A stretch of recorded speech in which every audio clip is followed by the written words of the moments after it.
ಇನ್ನು ಸಿಎಂ ಮಾಜಿ ಸಿಎಂ ಕೂಡ ಕಾರ್ಯಕ್ರಮದಲ್ಲಿ ಇದ್ರು ಸಿದ್ದರಾಮಯ್ಯನವರು. ಅವರು ಕೂಡ ಮಾತನಾಡಿದ್ದಾರೆ. ಬಿಜೆಪಿ ಆರ್ಎಸ್ಎಸ್ ಹಿಂದೂ ರಾಷ್ಟ್ರ ಮಾಡೋದಕ್ಕೆ ಹೊರಟಿದ್ದಾರೆ. ಆದ್ರೆ ಹಿಂದೂ ರಾಷ್ಟ್ರ ಆಗೋದಕ್ಕೆ ಸಾಧ್ಯ ಇಲ್ಲ.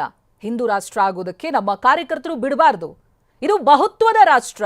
ಅನೇಕ ಜನ ಸೆಕ್ಯುಲರಿಸಂ ಮೇಲೆ ನಂಬಿಕೆ ಇಲ್ಲದವರಿದ್ದಾರೆ. ಅವರೆಲ್ಲರ ವಿರುದ್ಧ ನಾವು ಹೋರಾಟ ಮಾಡ್ತೀವಿ ಅನ್ನೋದಾಗಿ ಹೇಳಿದ್ದಾರೆ. ಬನ್ನಿ ನೋಡೋಣ. ಹಿಂದೂ ರಾಷ್ಟ್ರ ಮಾಡ್ಲಿಕ್ಕೆ ಹೊರಟಿದ್ದಾರೆ. ಇದು ಮಾಡ್ಲಿಕ್ಕೆ ಸಾಧ್ಯ ಇಲ್ಲ. ನಮ್ಮ ಕಾರ್ಯಕರ್ತರು ಬಿಡಕೂಡದು.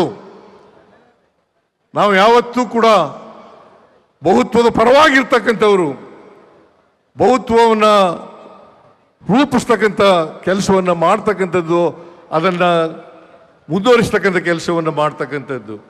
ಈಗ ಹರಿಪ್ರಸಾದ್ ಅವರು ಕೇವಲ ಚುನಾವಣೆಗೋಸ್ಕರ ಮಾಡಿರ್ತಕ್ಕಂಥದ್ದಲ್ಲ. ಅದು ಹಿಂದೂ ರಾಷ್ಟ್ರ ಮಾಡ್ಲಿಕ್ಕೆ ಹೊರಟಿದ್ದಾರೆ. ಇದು ಮಾಡ್ಲಿಕ್ಕೆ ಸಾಧ್ಯ ಇಲ್ಲ. ನಮ್ಮ ಕಾರ್ಯಕರ್ತರು ಬಿಡಕೂಡದು.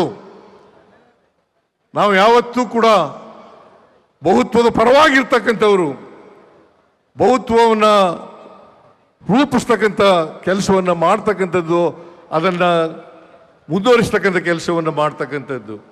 ಈಗ ಹರಿಪ್ರಸಾದ್ ಅವರು ಕೇವಲ ಚುನಾವಣೆಗೋಸ್ಕರ ಮಾಡಿರ್ತಕ್ಕಂಥದ್ದಲ್ಲ. ಅದು